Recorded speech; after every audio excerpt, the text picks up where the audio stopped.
Hello, जय हिंद। स्वागत है आपका हमारे यूट्यूब चैनल पर। आज से हम इस वीडियो से शुरू कर रहे हैं आपका एडवांस मैथ का जो मेंसुरेशन वाला पार्ट है। ठीक है। और हम लोग छोटे छोटे वीडियोस बना करके पूरे चैप्टर्स का अध्ययन करेंगे। और कोशिश ये करना है आप सभी लोगों को कि जब आप यदि वीडियो को देख रहे हैं तो आपको एक कॉपी कलम ले करके बैठना है, ताकि आप अच्छा एक नोट्स बना सकें। और जो भी चीज़ें आपको बताया जा रहा है, जो भी चीज़ें स्क्रीन पे लिख रहा हो, सब कुछ आप अच्छे से नोट कर लो, ताकि एक अच्छा नोट्स तैयार होगा, तब आप इससे रिवीजन कर पाओगे। तो ये जो वीडियो है आपका बिल्कुल बेसिक से शुरू होगा और आपका जो हाई लेवल है वहाँ तक जाएगा, जहाँ तक आपके एग्ज़ाम में क्वेश्चन आते हैं। ठीक है। जो आपका रेलवे के एग्ज़ाम होते हैं, जो एसएससी के एग्ज़ाम होते हैं, या फिर जो छोटा मोटा जनरल कंपटीशन, ये सारे एग्ज़ाम में ये चैप्टर इंपॉर्टेंट हो जाता है। चूँकि एडवांस मैथ का ये काफ़ी इंपॉर्टेंट चैप्टर है, तो आप पूरा वीडियो बिना स्किप किए हुए देखना। और यदि चैनल पर नए हो तो चैनल को सब्सक्राइब जरूर कर लेना। चलिए हम शुरू करते हैं। चैप्टर का नाम है आपका एडवांस मैथ का मेंसुरेशन। ठीक है। चैप्टर का नाम है मेंसुरेशन। मेंसुरेशन। ठीक है। हम लोग बिल्कुल लिख लिख के पढ़ेंगे, कोई भी चीज़ें छोड़ेंगे नहीं। ठीक है। इसे हम लोग बोलते हैं क्षेत्रमिति। ठीक है जी, क्षेत्रमिति बोलते हैं। और इसमें हम लोग जो अध्ययन करते हैं वो दो पार्ट में बांट करके अध्ययन करते हैं। ठीक है। चूँकि क्षेत्रमिति वाला चैप्टर है वो आपका क्षेत्रफल, आयतन, ये सारी चीज़ें होता है, तो इसको हम लोग दो भागों में बांट के अध्ययन करेंगे। ठीक है। तो दो कौन सा भाग है जिससे हम अध्ययन करना है, तो हम यहाँ पे डायग्राम के थ्रू आपको समझा रहे हैं। ठीक है। आप भी धीरे धीरे डायग्राम को बना सकते हैं। तो जो पहला पार्ट है, पहला है आपका 2D आकृति और दूसरा है 3D आकृति। 2D आकृति का मतलब ये होता है 2 डायमेंशनल आकृति, मतलब 2 डायमेंशनल फिगर।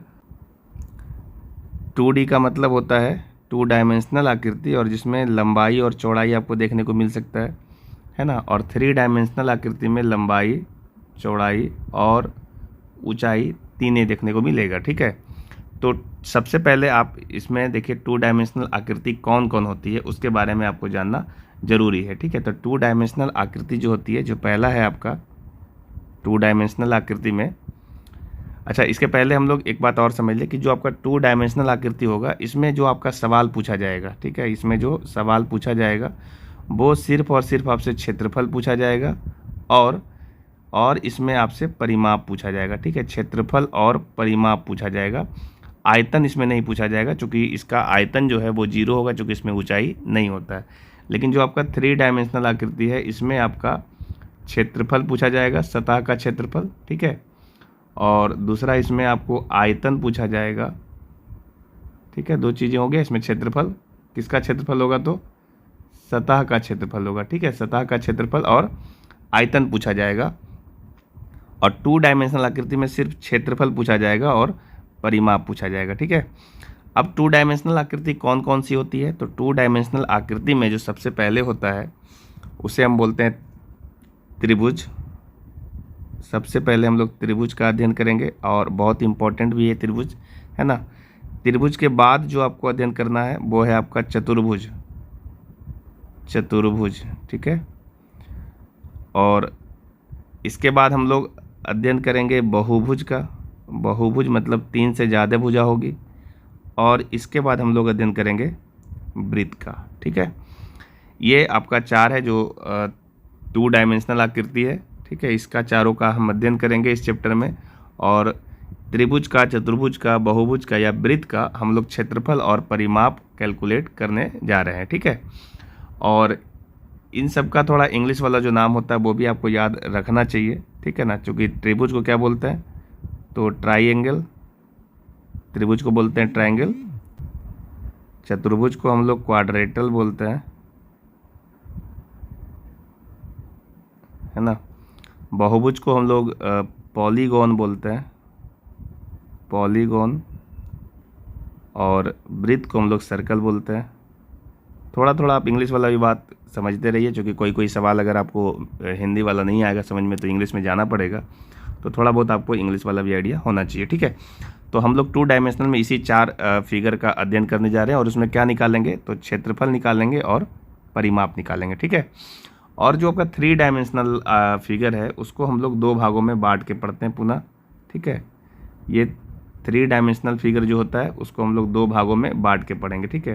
3 डायमेंशनल फिगर का मतलब ये हो गया कि इसमें आपका ऊंचाई भी रहेगा, लंबाई चौड़ाई और ऊंचाई रहेगा, यानी 3 बीमा रहेगा, ठीक है। और इसमें हम लोग आपका क्षेत्रफल यानी सतह का क्षेत्रफल और आयतन दोनों कैलकुलेट करते हैं, ठीक है। तो सबसे पहले 3 डायमेंशनल आकृति में क्या क्या अध्ययन करना है आपको, तो सबसे पहला जो है वो है आपका घन। घन नाम सुने होंगे, घन। दूसरा है आपका घनाभ, घन घनाभ। इसके बाद आपको अध्ययन करना है बेलन, शंकु और गोला, ठीक है। इसका नाम है गोला, स्फेयर बोलते हैं इसे इंग्लिश में, ठीक है जी। और सबका इंग्लिश भी आपको समझ में आना चाहिए, इसका इंग्लिश वर्ड क्या क्या होता है। तो घन को हम लोग बोलते हैं क्यूब, क्यूब। घनाभ को बोलते हैं क्यूबाइड, क्यूबाइड। बेलन को बोलते हैं साइलेंडर, शंकु को कोन बोलते हैं और गोला को स्फेयर बोलते हैं।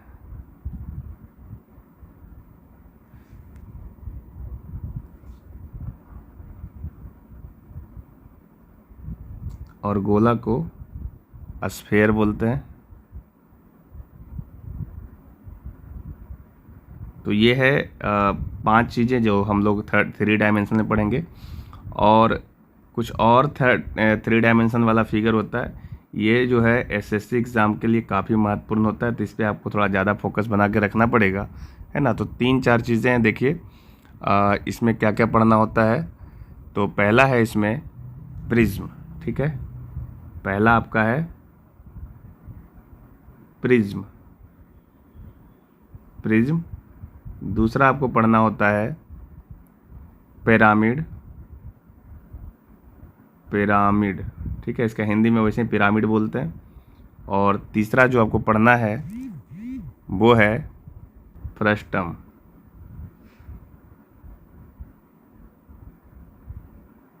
फ्रस्टम पढ़ना है, जिसको आप हिंदी में छिन्नक बोलते हैं। तो दोनों चीज़ें आपको धीरे धीरे समझ में आना चाहिए, इसे हम छिन्नक बोलते हैं, है ना। प्रिज्म को प्रिज्म बोलते हैं, पिरामिड को पिरामिड बोलते हैं, और जो फ्रस्टम है उसको हम लोग छिन्नक बोलते हैं। कोई भी आकृति को जब हम लोग काटते हैं बीच से तो उसे हम छिन्नक बोलते हैं। तो इसको हम लोग डिटेल से पढ़ेंगे आगे जा करके, ठीक है। ये इंपॉर्टेंट भी है आपके लिए, थोड़ा सा लास्ट में इसको हम लोग अध्ययन करेंगे, एसएससी पॉइंट ऑफ व्यू से ज़्यादा इंपॉर्टेंट है। रेलवे वगैरह में थोड़ा कम सवाल आता है, पर एक आध सवाल कभी कभी शंकु वाले छिन्नक से देखने को मिल जाता है, ठीक है। तो ये आपका डायग्राम है जिसमें हम लोग बनाए हैं कि मेंसुरेशन में हम लोग क्या क्या पढ़ेंगे। तो आप इसको सिलेबस के तौर पे ध्यान में रख सकते हैं, है ना। तो हम लोग बारी बारी से हम शुरू करेंगे और एक एक करके इन सभी चीज़ों का अध्ययन करते चलेंगे, ठीक है।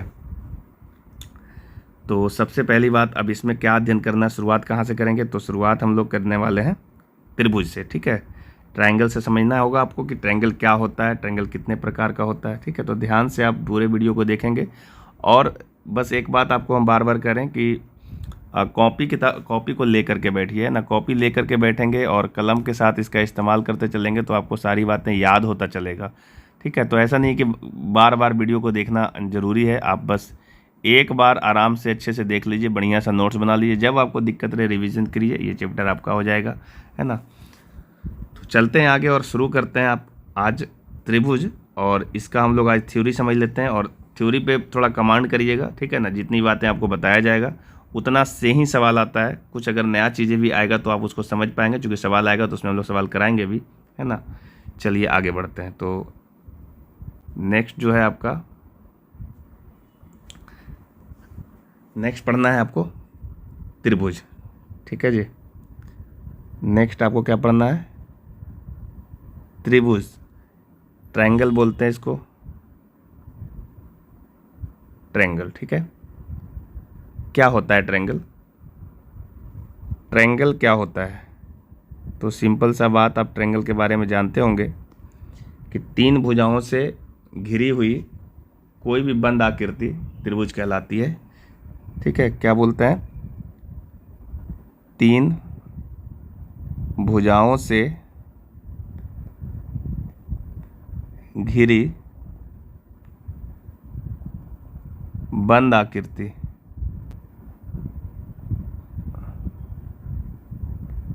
बंद आकृति को हम लोग त्रिभुज कहते हैं। बंद आकृति इसलिए करें, खुला हुआ आकृति होगा तो वो त्रिभुज नहीं कहलाएगा, है ना। जैसे इस तरीके का कोई सा भी फिगर आप देख लो जो 3 भुजाओं से मिल करके बना हुआ है, इस तरीके का कुछ भी है तो इसको हम लोग त्रिभुज कहते हैं, ठीक है। तो ये है आपका त्रिभुज। तो ये चीज़ें तो खैर आपको बेसिक चीज़ें पता होगा त्रिभुज किसे कहते हैं। अब त्रिभुज कई प्रकार का हो सकता है, क्योंकि 3 भुजाओं से घिरी हुई बंद आकृति कितने तरीके का बन सकता है, सब अलग अलग तरीके का, इनफाइनाइट नंबर ऑफ त्रिभुज ऐसा तैयार हो सकता है। तो सबको हमको अध्ययन नहीं करना है, कुछ बताया गया है जो आपको सिलेबस में जो होता है उन सारी बातों को ही आपको ध्यान में रखना होता है। तो इस प्रकार से सबसे पहले हम लोग जो प्रकार होता है त्रिभुज का वो समझ में आना चाहिए, ठीक है। तो अब आपको पढ़ना होगा कि कौन कौन सा इसका टाइप है, ठीक है। त्रिभुज के कौन कौन से टाइप हैं जिसे आपको पढ़ना है। तो उस टाइप में सबसे पहले आपको त्रिभुज को 2 तरीके से आधार मानते हुए बांटा गया है, ठीक है ना। तो सबसे पहले जो होता है वो हम भुजा के आधार पर इसको बांटेंगे, भुजा के आधार पर,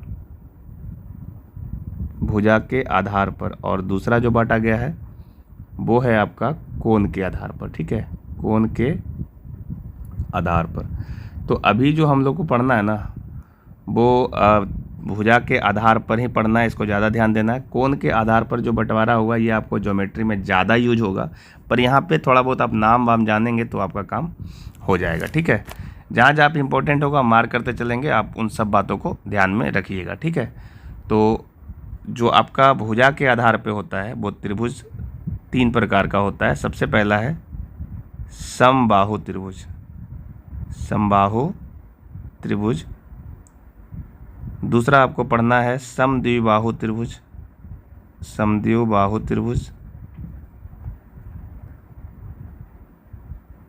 और तीसरा पढ़ना है विषमबाहु त्रिभुज, विषमबाहु त्रिभुज। बाहु का मतलब भुजा होता है ना, इसलिए भुजा के आधार पर त्रिभुज 3 प्रकार में बांटा गया है, समबाहु, समद्विबाहु और विषमबाहु, ठीक है।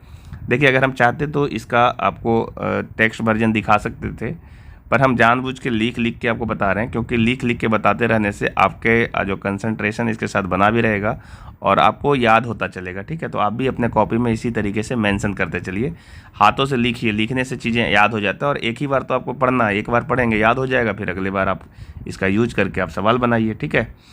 तो ये आपका है। इसमें इंग्लिश वाला जो नाम है वो भी आपको समझ में आना चाहिए, ठीक है, कि हम किसको क्या बोलते हैं। तो सबसे पहले समबाहु त्रिभुज जो होता है उसको हम लोग बोलते हैं इक्विलैटरल ट्रायंगल, ठीक है। विषमबाहु त्रिभुज को हम लोग बोलते हैं, लिख भी देते हैं यहाँ पे, स्क्लेंट ट्रायंगल बोलते हैं इसको, ठीक है जी। समद्विबाहु त्रिभुज को आइसो ट्रायंगल बोलते हैं, और समबाहु त्रिभुज को तो इक्विलैटरल ट्रायंगल बोलते हैं, ठीक है। इसके साइड सभी बराबर होती है ना, इसलिए इसका नाम है इक्विलैटरल ट्रायंगल,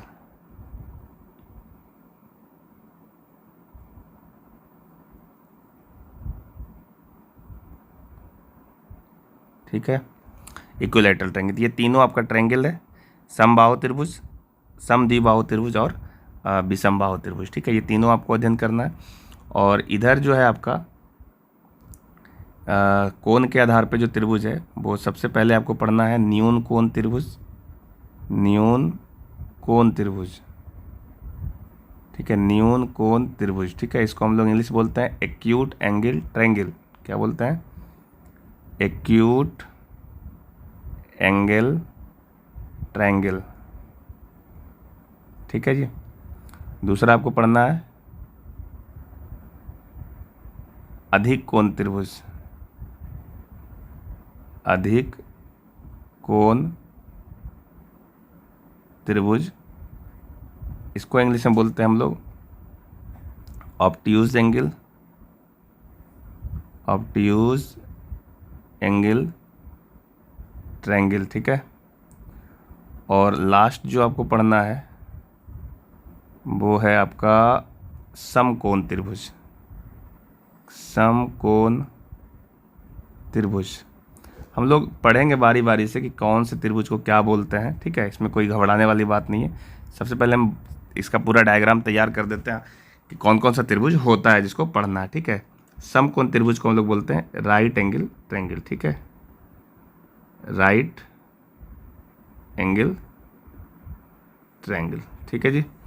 तो ये आपका टोटल 6 त्रिभुज है जिसको आप समझ पाएंगे अच्छे से, तो आपका सवाल बनेगा निश्चित रूप से, ठीक है।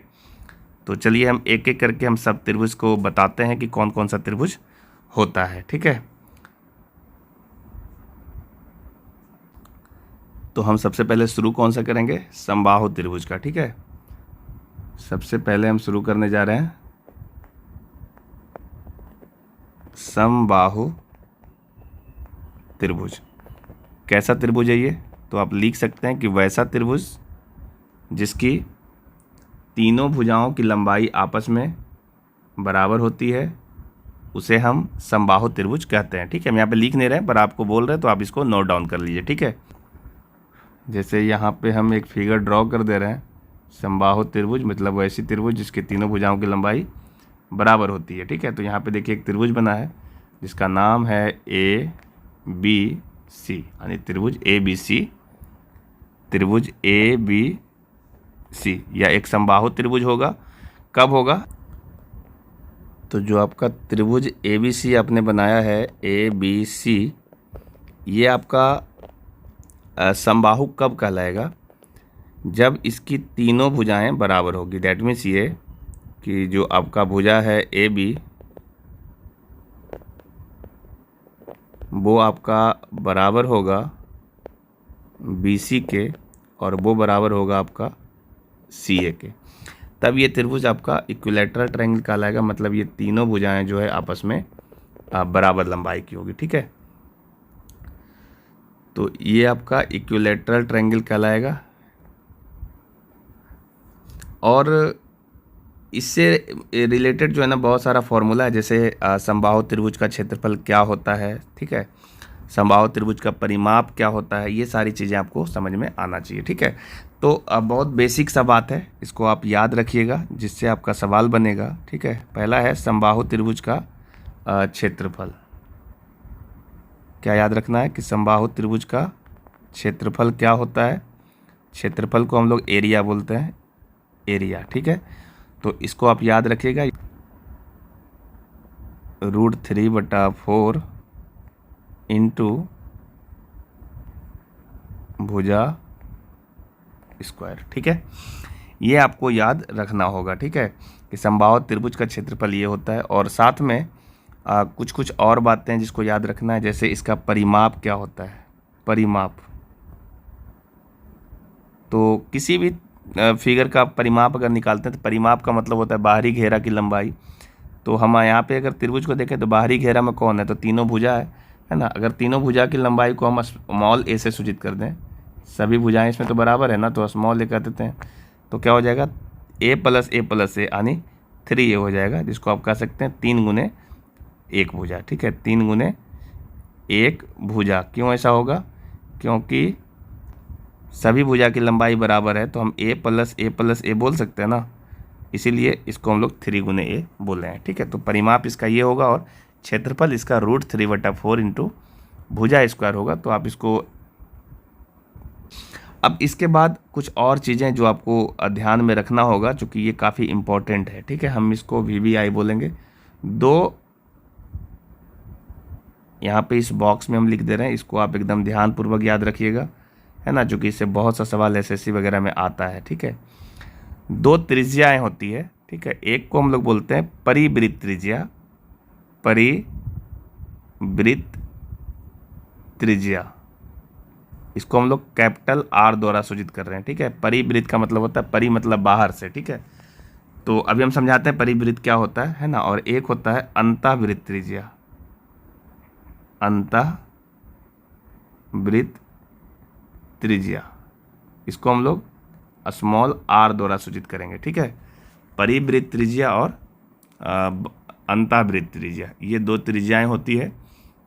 देखिए, परिवृत्त त्रिज्या का मतलब ये होता है कि कोई भी वृत्त जो है वो ये जो आपका दिख रहा है ना त्रिभुज, इस त्रिभुज के शीर्ष से होकर के जाएगा, ठीक है। कोई भी ऐसा त्रिभुज, कोई भी ऐसा वृत्त जो इस त्रिभुज के शीर्ष से होकर के जाएगा, ऐसे शीर्ष से होकर के जाएगा इस तरीके से, इसको हम लोग परिवृत्त कहते हैं। इसको हम लोग क्या बोलते हैं? परिवृत्त। ध्यान में रखिएगा, बहुत इंपॉर्टेंट बात है। और कोई भी ऐसा त्रिभुज जो त्रिभुज के अंदर खींचा जाए, मतलब इसके जो आपका भुजा है उस भुजा को टच करते हुए जाए, तो इस त्रिभुज का नाम हो जाता है अंतःवृत्त, चूँकि ये आपका अंदर है, ठीक है, इसलिए इसका नाम है अंतःवृत्त। ध्यान में रखिएगा इसको। अंतःवृत्त और परिवृत्त, दो वृत्त होते हैं, और इसके त्रिज्या को एकदम डायरेक्ट याद रखिए कि क्या होता है। तो इसको हम बोलते हैं a/√3, परिवृत्त को बोलेंगे a/√3, और जो अंतःवृत्त होता है उसको बोलेंगे a/2√3, ठीक है। बहुत बहुत इंपॉर्टेंट है, इसको आप ध्यान में रखिएगा, ठीक है जी। आप अच्छे से कॉपी में VBI मार लीजिए, क्योंकि ये सब चीज़ें लोगों को याद नहीं रहता और इसकी वजह से सवाल फंस जाता है, ठीक है। तो 3 चीज़ें आप समबाहु त्रिभुज में याद रखिए, आपको समबाहु त्रिभुज का सवाल बनेगा। पहला, क्षेत्रफल √3/4 गुने भुजा स्क्वायर, और परिमाप जो इसका होता है 3 गुने 1 भुजा, ठीक है। एक और चीज़ आप याद रख सकते हैं, इसकी ऊंचाई, ठीक है, कि त्रिभुज जो आपका समबाहु त्रिभुज है इसकी ऊंचाई क्या होगी, यहाँ पे लिख देते हैं इसकी ऊंचाई है ना, उस ऊंचाई को आप याद रखिएगा। ऊंचाई यानी h, तो h बराबर होगा √3/2 इंटू 1 भुजा, √3/2 इंटू इसकी 1 भुजा a बोलें तो a होगा, ठीक है। तो ये 3-4 चीज़ें जो हैं आप ध्यानपूर्वक याद रखिएगा, आपको ये सब बहुत काम आने वाला है ना। तो ये त्रिभुज का समबाहु त्रिभुज आज हमने कंप्लीट कर दिया, और इसमें सबसे ज़्यादा इम्पोर्टेंट जो है ना, ये आपका परिवृत्त का जो त्रिज्या है वो, और अंतःवृत्त की त्रिज्या है वो। चूँकि बेसिक चीज़ें तो आपको पता था, ये 2 चीज़ें आपको समझ में आना चाहिए कि परिवृत्त होता क्या है और अंतःवृत्त क्या होता है। वैसे ज्योमेट्री में जब आप पढ़ेंगे तो ये सारी चीज़ें डिटेल से आपको समझ में भी आएगा। अभी फ़िलहाल आप फॉर्मूला को याद कर लीजिए, चूँकि जो आपका ज्योमेट्री वाला जो आपका मेंसुरेशन वाला पोर्शन है ना, मेंसुरेशन का पोर्शन, इसमें आपका फॉर्मूला का बड़ा इस्तेमाल है, ठीक है। जो भी इसका सूत्र होगा वो सूत्र याद रखिएगा, तभी आप सवाल को बना पाइएगा, ठीक है। सूत्र याद नहीं होगा तो आप सवाल को नहीं हैंडल कर पाएंगे, क्योंकि उतना समय नहीं होता है कि आप प्रूफ वगैरह करके निकाल लें, ठीक है। चलिए हम इसके आगे चलते हैं। ये समबाहु त्रिभुज हो गया, और इसके बाद आपको हम समद्विबाहु त्रिभुज लेके चलते हैं कि समद्विबाहु त्रिभुज में आपको क्या क्या करना है, ठीक है। तो समद्विबाहु त्रिभुज में देखिए क्या करना है आपको। दूसरा क्या है? समद्विबाहु त्रिभुज, ठीक है। समद्विबाहु त्रिभुज, समद्विबाहु त्रिभुज किसको कहते हैं? तो वैसा त्रिभुज जिसकी 2 भुजाएं की लंबाई आपस में बराबर हो, ठीक। इस तरीके से आप एक त्रिभुज ले लीजिए, और इसकी जो 2 भुजाएं हैं ये आपका बराबर है, तीसरी भुजा बराबर नहीं है। जैसे कि हम मान ले रहे हैं कि इसमें जो 2 भुजाएं हैं, ये भुजा और ये भुजा आपस में बराबर है, ठीक है। त्रिभुज का नाम दे लीजिए, त्रिभुज का नाम क्या हो जाएगा? ABC। तो ये जो त्रिभुज ABC आपने बनाया है, ये ABC, ये त्रिभुज की 2 भुजाएं बराबर होगी, तभी ये समद्विबाहु त्रिभुज कहलाएगा। तो यहाँ पे हम 2 भुजा कह रहे हैं कि AB और भुजा AC, ये दोनों आपका बराबर है, ठीक है। AB और AC आपका बराबर है, इसलिए इसका नाम है समद्विबाहु त्रिभुज, ठीक है। तो भुजा का नाम अपने दे दिया। कुछ मान लेते हैं, जो बराबर भुजाएं हैं उसको हम लोग A बोल देते हैं, ठीक है, और जो बराबर नहीं है उसको हम लोग B बोल दे रहे हैं, ठीक है। और ये जो आपका शीर्ष से सामने की भुजा पे जो ये लंब चलता है, इसको हम लोग ऊंचाई बोलते हैं, ठीक है, H। और समद्विबाहु त्रिभुज में क्या होता है कि जब हम सामने के शीर्ष से जो आपका बराबर 2 भुजा है, वो दोनों भुजाएं जब यहाँ पे कट करता है ये वाला शीर्ष से, जब हम सामने की भुजा पे लंब डालते हैं तो ये जो सामने की भुजा होती है इसको भी समद्विभाजित करता है। दैट मीन्स कि ये दोनों आपस में बराबर होता है। तो टोटल तो यहाँ से लेके यहाँ तक को अपने B बोला है, तो ये यहाँ से लेकर के यहाँ तक को हम B/2 कह सकते हैं, चूँकि ये दोनों समद्विभाजित हो जाता है। और यहाँ से लेकर यहाँ तक वाला जो सेक्शन है ये भी B/2 होगा, ठीक है। तो इसमें क्या क्या याद रखना है? सबसे पहली बात कि इसमें ऊंचाई याद रखिए कि ऊंचाई कितनी होता है। तो ये होता है √A² माइनस B/2 का होल स्क्वायर। ऐसा क्यों लिखा गया है? क्योंकि आप देखिए इसको गौर से, यहाँ पे 2 त्रिभुज का निर्माण हो रहा है। एक तो ये त्रिभुज का निर्माण हो रहा है इधर, और एक इधर त्रिभुज का निर्माण हो रहा है, ये एक समकोण त्रिभुज है, ठीक है। दो त्रिभुज बन रहा है यहाँ पे। तो समकोण त्रिभुज जो होता है उसके बारे में आप जानते होंगे कि जो आपका कर्ण का स्क्वायर होता है वो इसके लंब के स्क्वायर और आधार के स्क्वायर के बराबर होता है, ठीक है। तो ये वाला फॉर्मूला यहाँ पे हमने लगाया है, ठीक है। चूँकि इसका जो समकोण त्रिभुज है तो इसमें देखिए जो कर्ण का काम करेगा वो ए होगा, है ना। जो कर्ण होगा वो ए होगा, ये आपका कर्ण का काम करेगा, यानी इसको हम हाइपोटेनस बोलते हैं, एच, है ना। और जो ये यहाँ से b/2 मिला है ये वाला, ये आपका b/2 जो इसका आधार का काम करेगा। तो कर्ण का स्क्वायर और माइनस आधार का स्क्वायर लिखेंगे तो लंब का स्क्वायर मिल जाएगा। इसलिए हमने ये फॉर्मूला का इस्तेमाल किया और इसी को जब आप सॉल्व करोगे तो ये आपको मिल जाएगा 1/2 √4a² माइनस b², ठीक है। ये आपको मिलेगा, ये आपको याद कर लेना होगा, है ना। और फिर इस आप में इस जो आपका समद्विबाहु त्रिभुज है इसका क्षेत्रफल को याद करना होगा कि इसका क्षेत्रफल क्या होता है। तो क्षेत्रफल क्या होगा, तो 1/4 मल्टीप्लाई बी जो है इसका जो बराबर भुजा नहीं था वो है ना, बी गुने इसकी ऊंचाई, ऊंचाई कितनी है तो 1/2 और √4a² माइनस b²। तो यहाँ 1/4 आ चुका था तो ये साथ में मल्टीप्लाई होता है √4a² माइनस b², ठीक है। ये फॉर्मूला है इसका क्षेत्रफल का। अगर आपको क्षेत्रफल का फॉर्मूला याद रहेगा बहुत समय बचेगा, ठीक है। समय बचाने के लिए आपको फॉर्मूला याद करना पड़ेगा, ठीक है जी।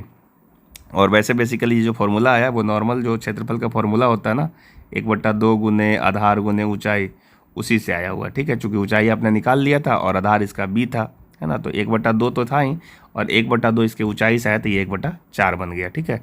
तो ये फॉर्मूला इसका होता है। तो इसको आप याद रखिएगा बहुत बढ़िया से, है ना, बहुत काम आने वाला ये फॉर्मूला है, ठीक है।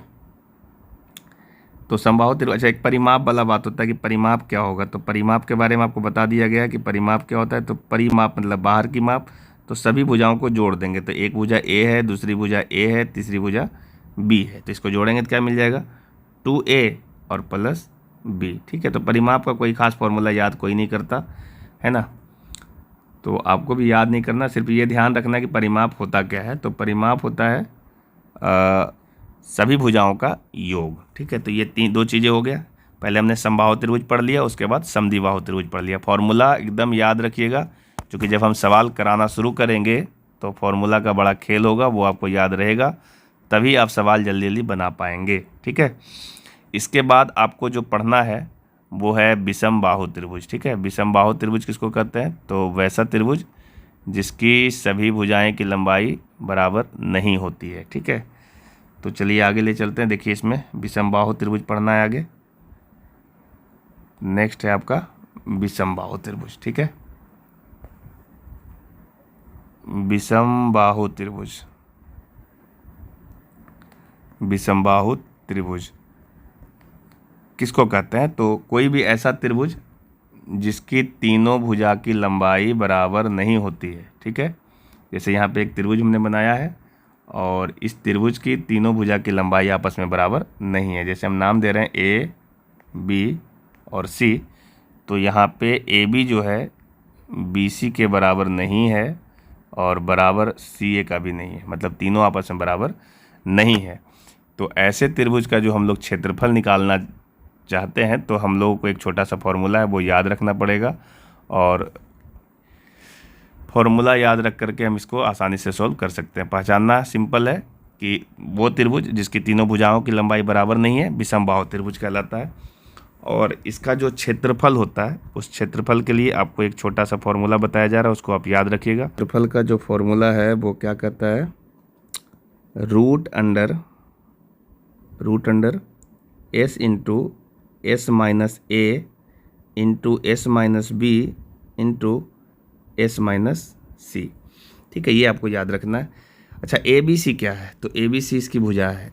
ए के सामने ए भुजा है, बी के सामने बी भुजा है और सी के सामने सी भुजा है, ठीक है। ये छोटा ए है, छोटा बी और छोटा सी।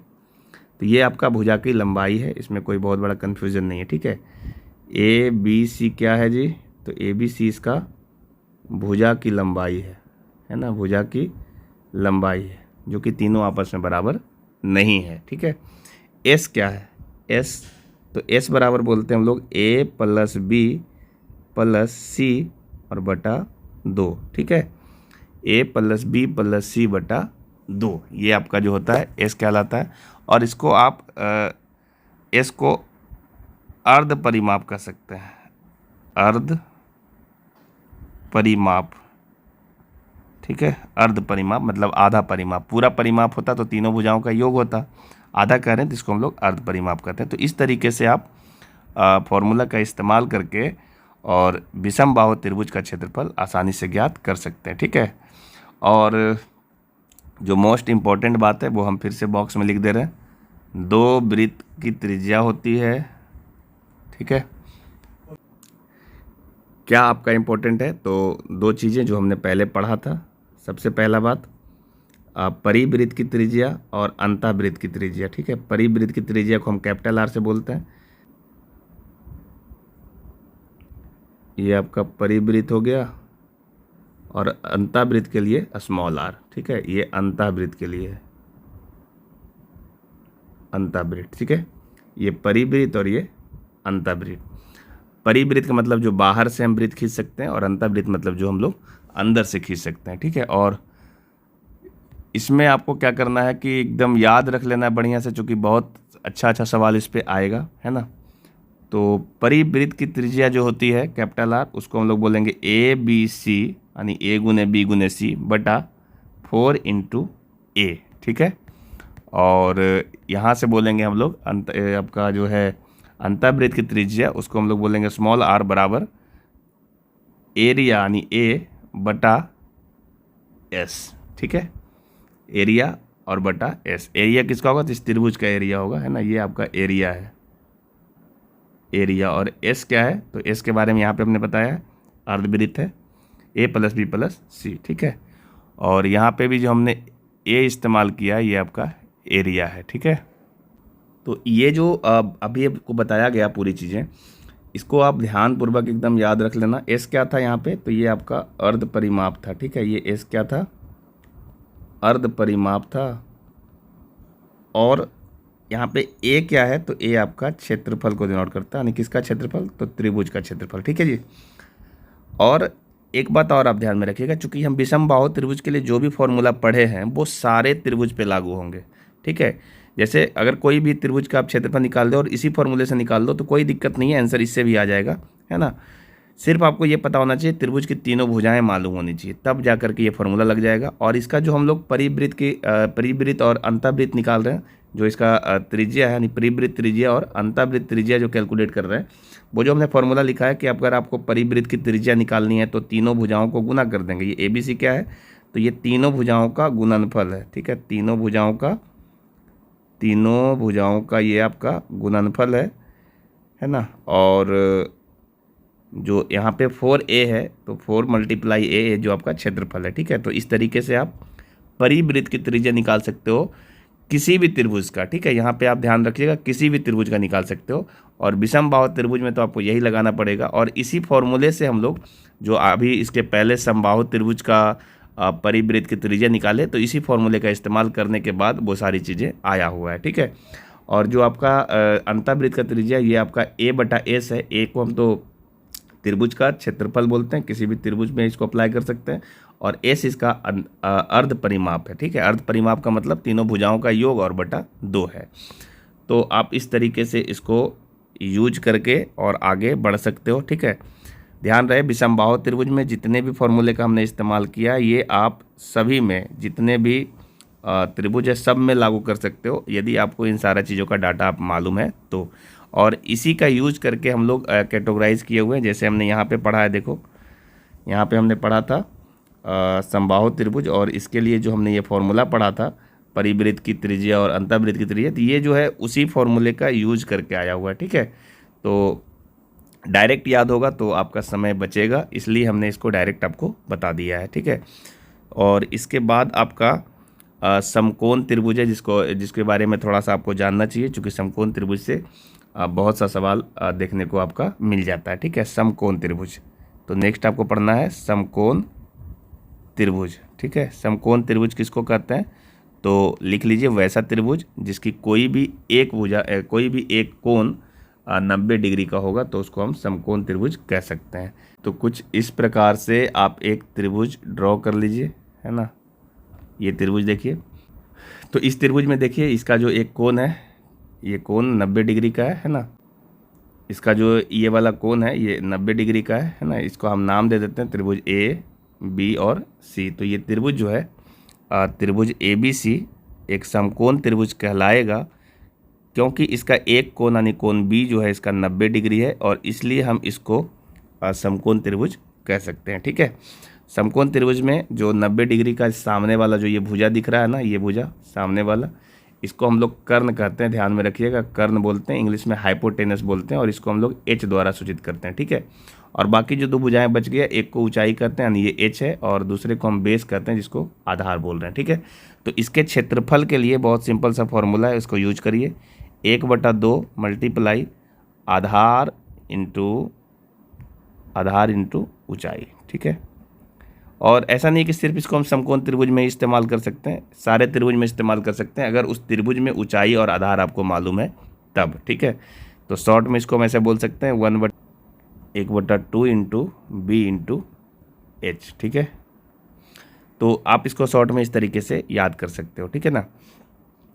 अच्छा, ध्यान रखने वाली बात यह है कि ये जो आपका फॉर्मूला है, ये फॉर्मूला सिर्फ समकोण त्रिभुज में नहीं, इसको हम लोग सारे त्रिभुज में अप्लाई कर सकते हैं, इसमें कोई दिक्कत नहीं है। ठीक है जी, अगर आपको किसी भी त्रिभुज की ऊंचाई मालूम हो जाए, अगर उसकी आधार मालूम है, तो आप इस फॉर्मूले का इस्तेमाल करके किसी भी त्रिभुज का क्षेत्रफल निकाल सकते हो। ठीक है ना।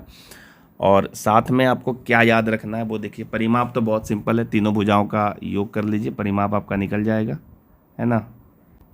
इसमें जो आपको याद रख लेना चाहिए वो आपका वही है परिवृत्त की त्रिज्या और अंतःवृत्त की त्रिज्या, चूँकि यही आपका ज़्यादा इम्पॉर्टेंट वाला पोर्शन है ना। इसको आप याद रखिएगा अच्छे से, यहाँ पे हम लिख दे रहे हैं क्या क्या याद रखना है। तो पहला याद रखना है परिवृत्त की त्रिज्या, परिवृत्त के लिए त्रिज्या जिसको हम कैपिटल R कह रहे हैं, और अंतःवृत्त की त्रिज्या के लिए हम लोग स्मॉल r कह रहे हैं। ठीक है, तो इसको आप याद रखना।